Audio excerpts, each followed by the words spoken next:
Halo teman-teman, jumpa lagi ya di channel aku, channel Rahmat Motovlog.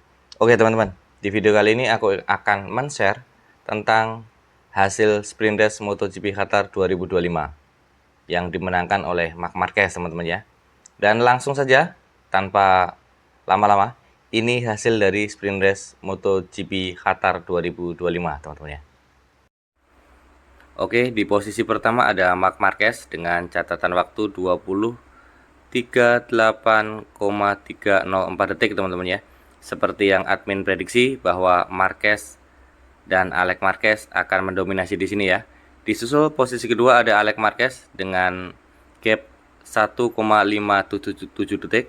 Nomor 3 ada Morbidelli dengan gap 3,9 sekian detik. Nomor 4 ada Mil Adeguer dengan gap 4, sekian detik. Nomor 5 ada Fabio Quartararo yang tampil bagus di seri sprint race MotoGP Qatar. Nomor 6 ada Fabio De Gia yang tampil bagus juga, seperti yang admin prediksi kemarin bahwa Fabio belum 100% fit. Makanya admin prediksi kemarin Fabio De Gia pasti akan mundur perlahan-lahan teman-teman ya. Nomor 7 ada Ai Ogura. Nomor 8 ada Francesco Bagnaia dengan gap 10 detik di belakang Marc Marquez teman-teman ya. Dan seperti biasa ketika Bagnaia ada di belakang terkurung barisan tengah atau belakang, Bagnaia akan kesulitan untuk ke depan teman-teman ya. Di nomor 9 ada Marco Bezzecchi, di nomor 10 ada Marc Vinales, nomor 11 ada Pedro Acosta, nomor 12 ada Alex Rins, nomor 13 ada Bastianini. Di nomor 14 ada Pete Binder, di nomor 15 ada Luca Marini, di nomor 16 ada Jorge Martin dengan gap 15 detik karena Martin masih menahan sakit ya teman-teman ya karena cedera. Nomor 17 ada Raul Fernandez, nomor 18 ada Augusto Fernandez, nomor 19 ada Jack Miller. Nomor 20 ada Somkya Chantra, dan di 21 yang nggak bisa finish atau crash ada Johan Zarco teman-teman ya. Sayang banget Johan Zarco ya. Dan itu tadi hasil dari sprint race MotoGP Qatar 2025 teman-teman ya. Dan seperti yang admin prediksi bahwa duo Marquez dan Pecco Bagnaia harusnya mereka kuat di sini. Tetapi Star Pecco kurang bagus teman-teman ya. Dia terkurung di posisi tengah. Dan seperti teman-teman tahu, ketika Pecco Bagnaia terkurung barisan tengah atau barisan belakang, Pecco Bagnaia akan kesulitan merangkak ke posisi depan teman-teman ya. Walaupun belum ada konfirmasi yang resmi kenapa Pecco Bagnaia tidak bisa ke depan. Seperti itu teman-teman ya. Dan untuk race utama besok, biasanya seorang Pecco Bagnaia dia bisa improve teman-teman ya. Yang awalnya di tengah atau di belakang. Tapi ketika race utama atau race panjang, biasanya Pecco Bagnaia bisa ke depan. Makanya kita tunggu aja teman-teman ya.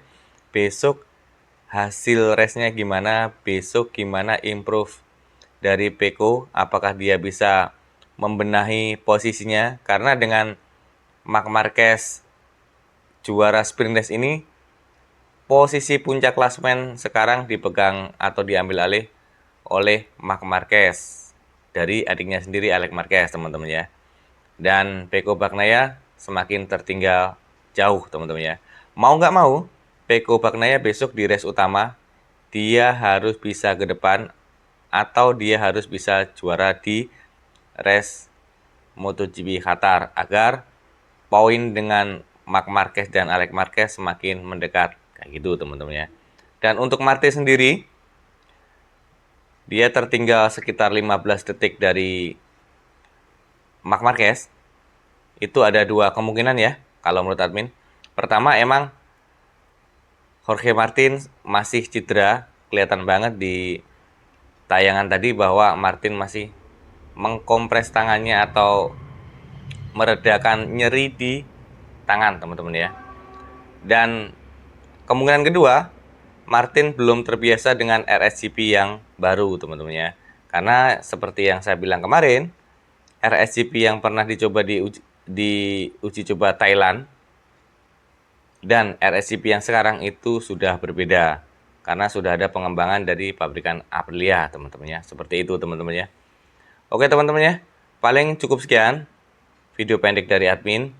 Dan besok setelah race, nanti insya Allah admin akan bikinin video tentang hasil dan jalannya race utama MotoGP Qatar 2025. Dan seperti biasa, jika teman-teman suka dengan video ini, jangan lupa like, komen, subscribe, dan share. Dan jika teman-teman tidak suka, tinggal di skip aja. Dan sampai jumpa di video-video admin selanjutnya. Dadah.